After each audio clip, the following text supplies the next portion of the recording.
No, lagi kasus tuh lagi saya.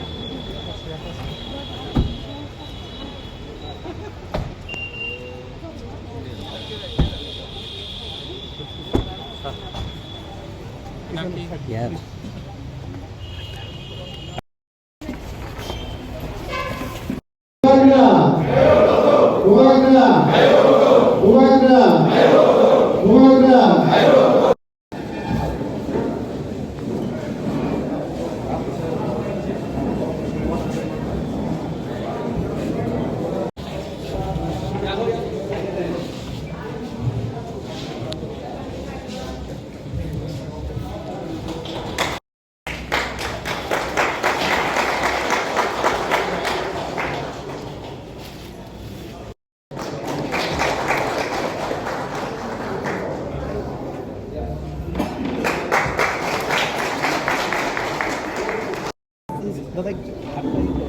What is this program all about, and what is the message through this program you are giving? नहीं, I am actually meeting all my समाजपति जो हमारे system में है, traditional heads हैं, उनको मिलकर उनसे थोड़ा सा बात करना था।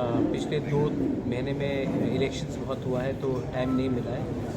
मैं सिर्फ पॉलिटिकल रूप में नहीं लेकिन एज अ बुबागरा मेरा भी थोड़ा सा कर्तव्य बनता है अपने समाजपति से मिलके उनसे उनका अंदर का बात को मुझे मेरे अंदर भी कुछ बात जो उनको बोलना है और उनका भी दिल के अंदर कुछ रह सकता है जो वो मुझे बोलना चाहे। इसी के लिए मुझे लगा कि सब लोग इलेक्शन के पहले मिलते हैं, इलेक्शन के बाद कोई नहीं मिलते हैं। मुझे लगा कि मुझे इलेक्शन के पहले ही मिलना चाहिए कि हमारे समाजपति के दिल में भी बहुत कष्ट है, दुख है और उनको भी वो भी कुछ सोल्यूशंस चाहते हैं। तो मैं उनसे बात करके एक थोड़ा सा आइडिया लेना चाह रहा हूँ कि आने वाले दिन में हम लोग अपने थानसा को कैसे एक रखेंगे, कम्युनिटी को कैसे आगे बढ़ाएंगे और कैसे अपने समाजपति को ज़्यादा इज़्ज़त देंगे, ना कि सिर्फ पॉलिटिशियन को इज़्ज़त दें। मैं चाहता हूँ कि कोई भी सोसाइटी जहाँ में इज़्ज़त सिर्फ पॉलिटिशियन को मिलता है और समाजपति को नहीं मिलता है, वो सोसाइटी ज़्यादा दिन आगे नहीं रहता। समाजपति हमारा तोहफा को देखता है, पॉलिटिशियन एक सिस्टम को देखता है जिसमें पॉलिटिशियन आता है जाता है। समाजपति का रोल बहुत इम्पोर्टेंट है। इसी के लिए मैं इनसे मिलकर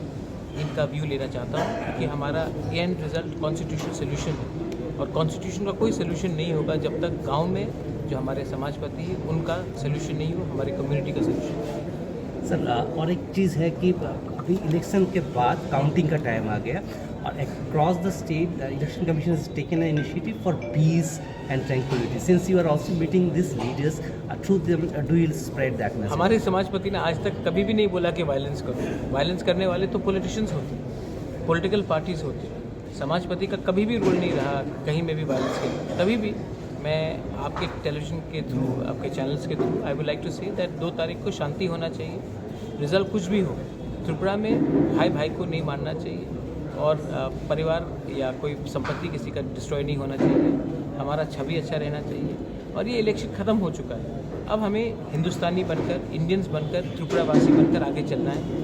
झगड़ा करने से किसी को कुछ लाभ नहीं होगा, सिर्फ 2-3 गुंडे लोगों का फ़ायदा होगा और वैसे गुंडे लोगों को हमें चांस भी नहीं देना चाहिए। थैंक्स।